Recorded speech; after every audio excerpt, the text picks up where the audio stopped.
ఆంధ్రప్రదేశ్ రాజధాని అమరావతికి కేంద్ర ప్రభుత్వం మరో గుడ్ న్యూస్ చెప్పింది. ఇప్పటికే క్యాపిటల్ సిటీ నిర్మాణం కోసం 50,000 కోట్లు కేటాయించిన మోడీ సర్కార్ ఇప్పుడు మరో కీలక ప్రాజెక్టు మంజూరు చేసింది. అమరావతిలో కేంద్ర ప్రభుత్వ శాఖలు, సంస్థల కార్యాలయాల కోసం సమీకృత సెంట్రల్ సెక్రటేరియట్ నిర్మాణానికి గ్రీన్ సిగ్నల్ ఇచ్చింది. ఈ ప్రాజెక్ట్ నిర్మాణానికి సెంట్రల్ పబ్లిక్ వర్క్ డిపార్ట్మెంట్ 2,534 కోట్ల రూపాయల వ్యయంతో డిపిఆర్ ను సిద్ధం చేసి కేంద్ర కేబినెట్ ఆమోదానికి పంపించింది.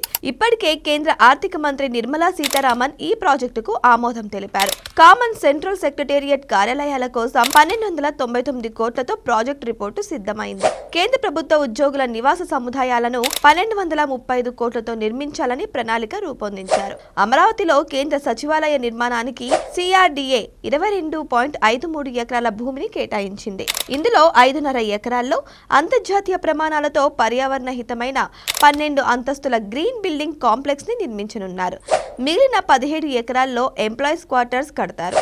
ఇక 10 ఎకరాల్లో అంతర్జాతీయ కన్వెన్షన్ సెంటర్ నిర్మాణానికి హడ్కో ముందుకొచ్చింది. అమరావతిలో సుమారు 50కి పైగా కేంద్ర ప్రభుత్వ శాఖలు, సంస్థల ఉద్యోగులు పనిచేయడానికి అనువుగా ఏర్పాట్లు చేస్తున్నారు. Income tax, GST, postal, railway వంటి కేంద్ర ప్రభుత్వ సంస్థలు, ఆర్థిక శాఖ కిందకు వచ్చే కాగ్, ఆర్బీఐ, హోంశాఖ పరిధిలోని CBI, CRPF, CISF, intelligence bureau, సమాచార శాఖ ఆధ్వర్యంలోని ప్రెస్ ఇన్ఫర్మేషన్ బ్యూరో వంటి అనేక సెంట్రల్ గవర్నమెంట్ ఆఫీసులు అమరావతి కేంద్రంగా పనిచేయనున్నాయి. సెంట్రల్ సెక్రటేరియట్ నిర్మాణం అమరావతి అభివృద్ధికి కీలకంగా మారనుంది. సచివాలయంతో పాటు కేంద్ర బ్యాంకుల ఏర్పాటుతో సుమారు 20,000 మంది సెంట్రల్ గవర్నమెంట్ ఉద్యోగులు రాజధాని ప్రాంతంలో పనిచేస్తారు. 2 ఏళ్లలో భవనాల నిర్మాణం పూర్తి చేయాలనే లక్ష్యంతో టెండర్లు పిలుస్తున్నారు.